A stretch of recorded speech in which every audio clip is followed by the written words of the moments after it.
Good morning, class. Good morning, ma'am. So, before we start our lesson, please stand up for our prayer. Luz, please lead the prayer. Everybody stand up and then the Father, the Son, and the Holy Spirit name.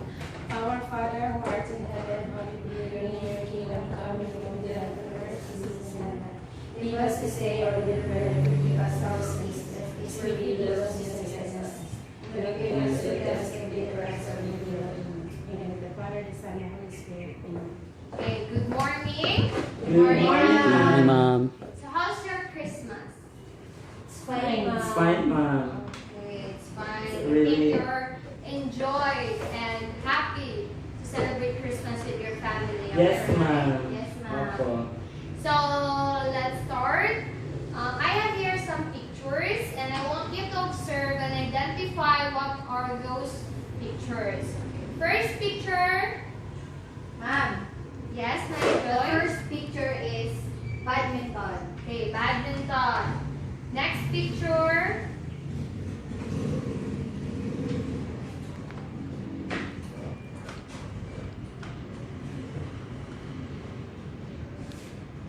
Yes, Jeremy. The second picture is table tennis. Table tennis. And the last picture. Yes, Vince. Long tennis, Ma'am. Long tennis. So those are the sports, badminton, table tennis, and long tennis. And now, what kind of sports are they? Yes, Luz? Dual sports. Dual sports.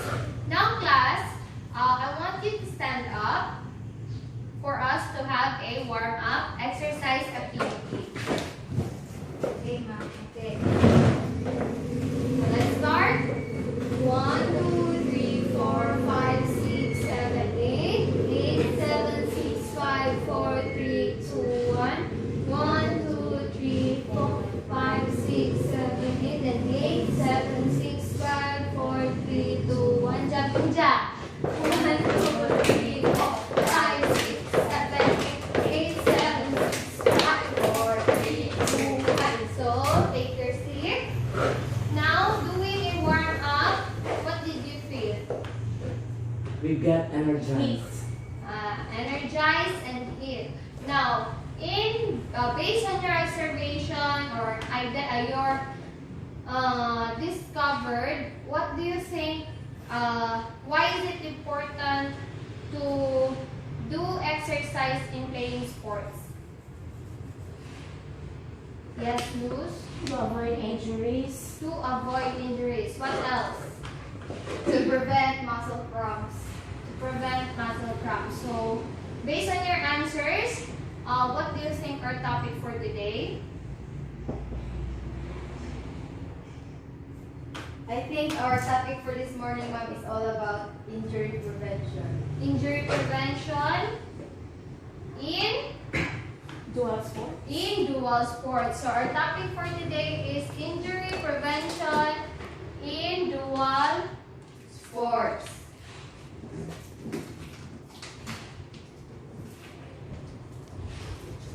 So before we start, I want you to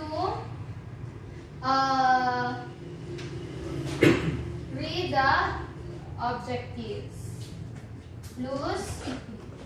Objectives. At the end of the lesson, students should be able to identify the risk of getting injuries when practicing and exercise and training, discuss the injury prevention in dual sports, and perform proper warm-up exercise.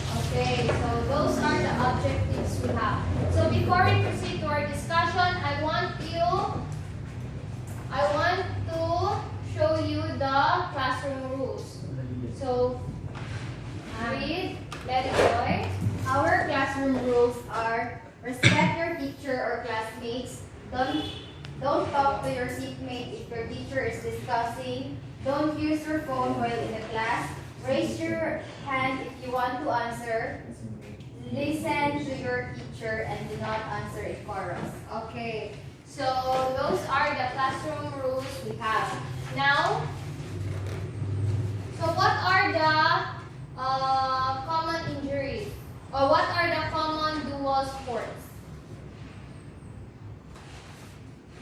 give me some examples of dual sports? Badminton. Badminton, Table tennis. table tennis. What else? Long tennis. Long tennis. What else? Chess. Chess. So those are the common examples of dual sports.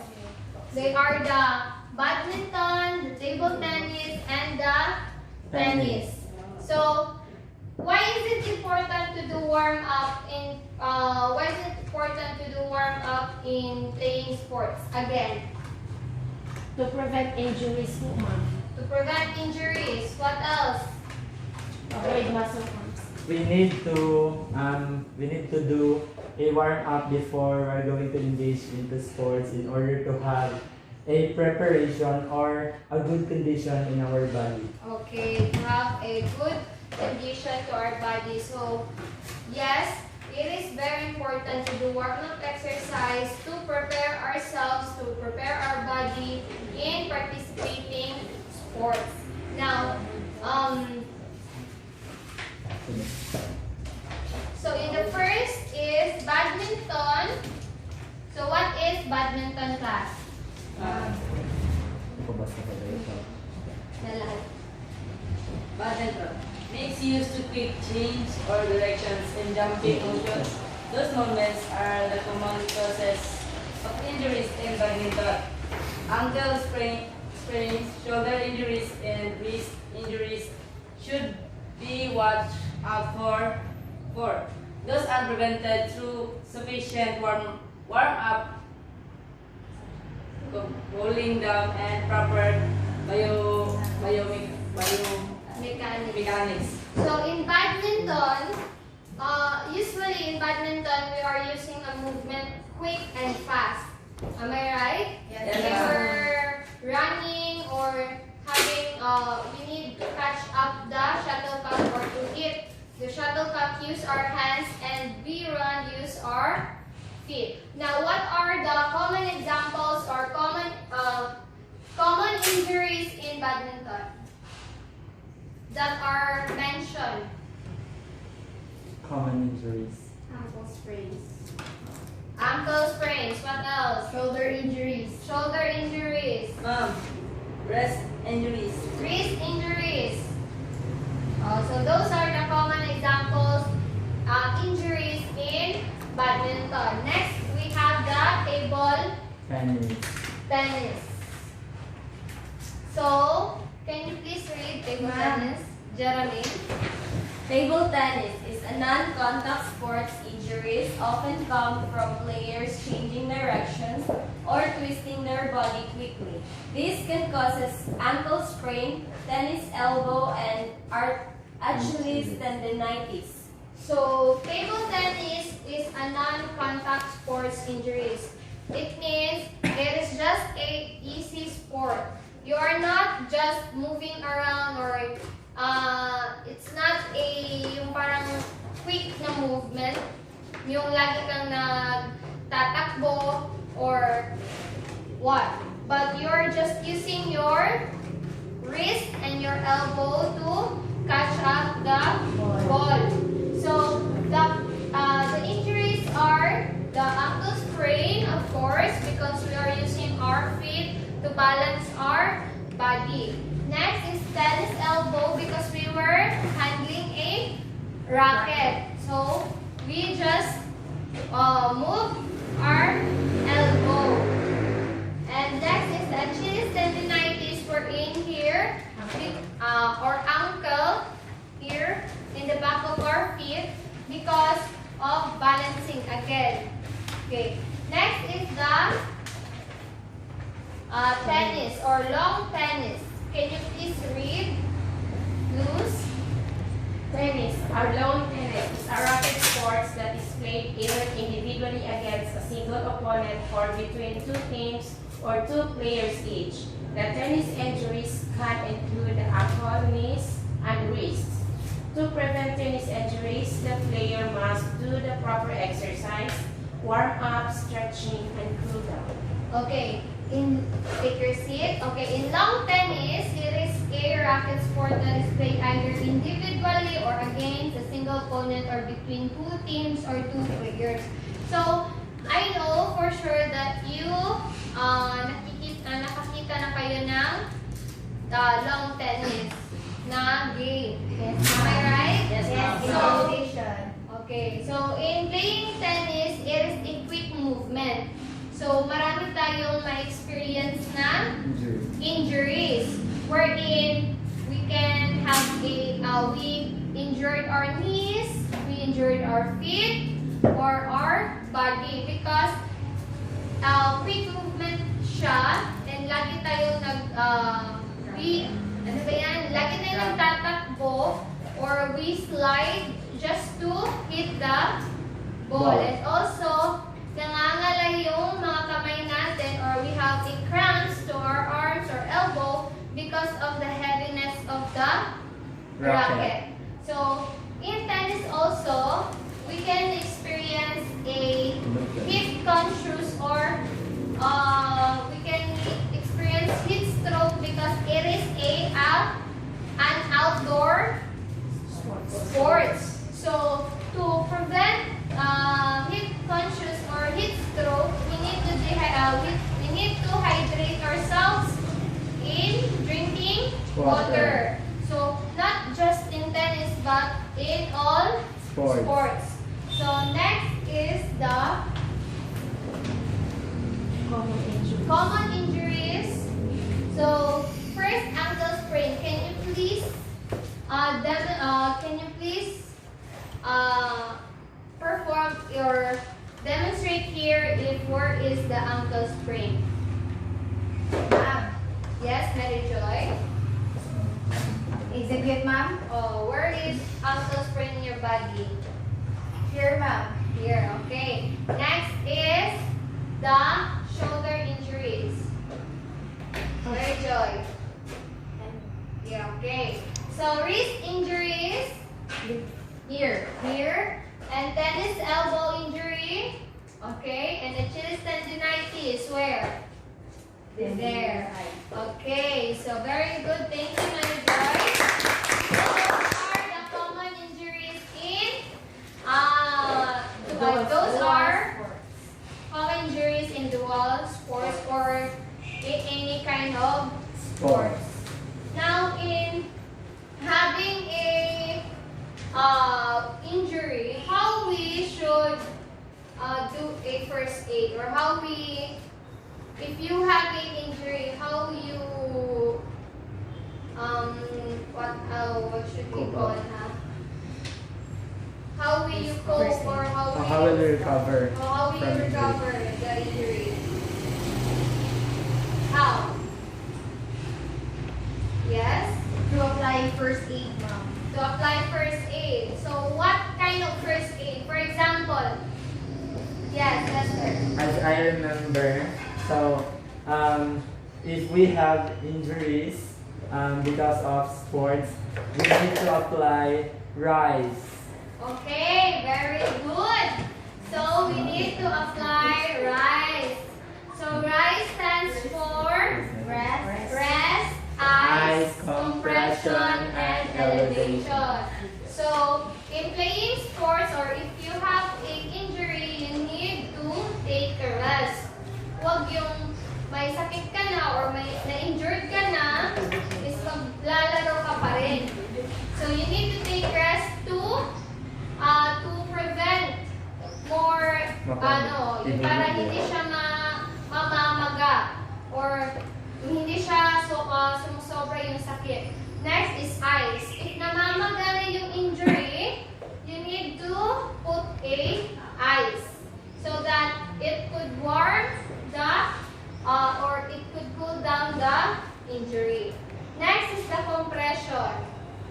So why is it important to compress or having a compressor the injury? To reduce swelling. To reduce swelling. So it is very important to have a compression or to have a bandage in our injury so that it would not it would not be cost sa mga sa what or sa mga flies. Yun. So next is elevation. So when you have a ankle or ankle sprain, you need to elevate your feet. So you need to lie down in the bed and then Elevate put your a pillow and elevate your injury so that it increases the blood flow and help with the swelling. So this is rise. So now, for the review, can you please, what is rise? Yes?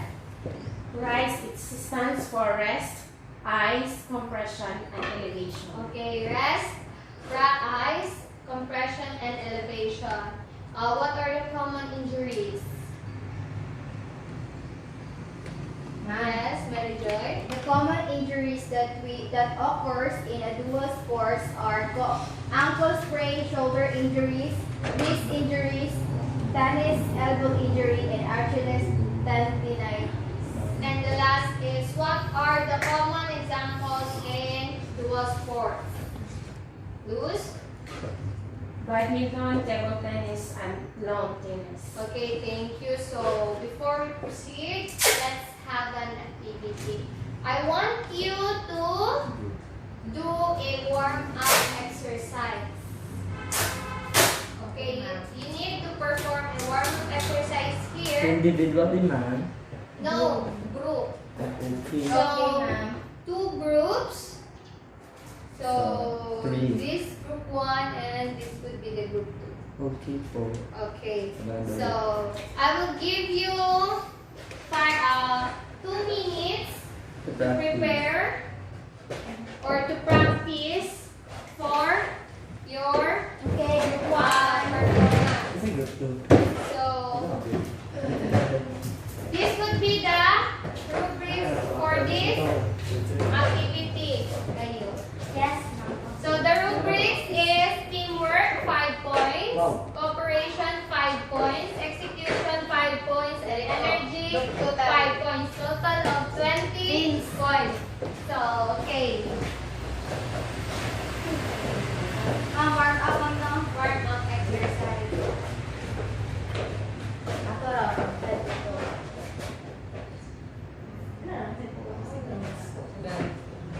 Silid lang kasi.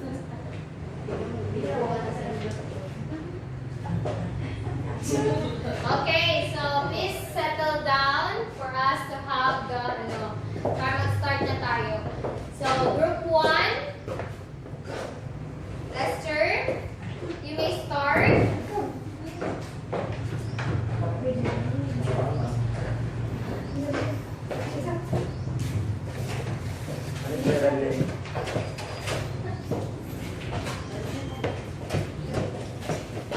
Okay, we will start our warm-up from head to toe.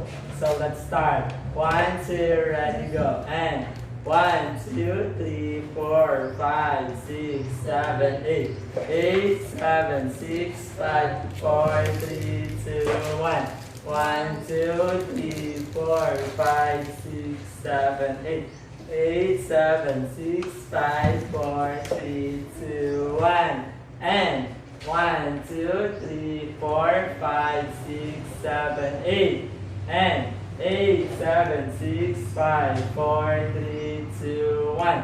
1, 2, 3, 4, 5, 6, 7, 8. 8, 7, 6, 5, 4, 3, 2, 1. 1, 2, 3, 4, 5, 6, 7, 8. 8, 7, 6, 5, 4, 3, 2, 1. 1, 2, 3, 4, 5, 6, 7, 8. 8, 7, 6, 5, 4, 3, 2, 1. 1, 2, 3, 4, 5, 6, 7, 8. And 8, 7, 6, 5, 4, 3, 2, 1. 1, 2, 3, 4, 5, 6, 7, 8. 8, 7, 6, 5, 4, 3, 2, 1. Okay, That's thank all you. for this. Good morning, ma'am. Good morning, classmates. Good morning. So we are the group 2. Good morning. And now we're going to perform the warm-up exercise. And 1, 2, 3, 4, 5, 6, 7, 8, 8, 7, 6, 5, 4, 3, 2. 1, 2, 3, 4, 5, 6, 7, 8, 8, 7, 6, 5, 4, 3, 2, 1. 1, 2, 3, 4, 5, 6, 7, 8, 8, 7, 6, 5, 4, 3, 2, 1. 1, 2, 3, 4, 5, 6, 7, 8, 8, 7, 6, 5, 4, 3, 2, 1.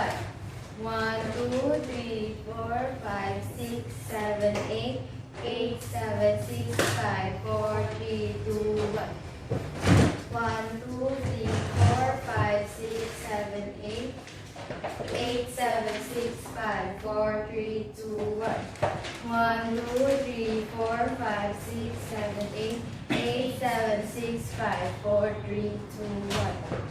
1, 2, 3, 4, 5, 6, 7, 8, 8, 7, 6, 5, 4, 3, 2, 1. Last jumping jump. And 1, 2, 3, 4, 5, 6, 7,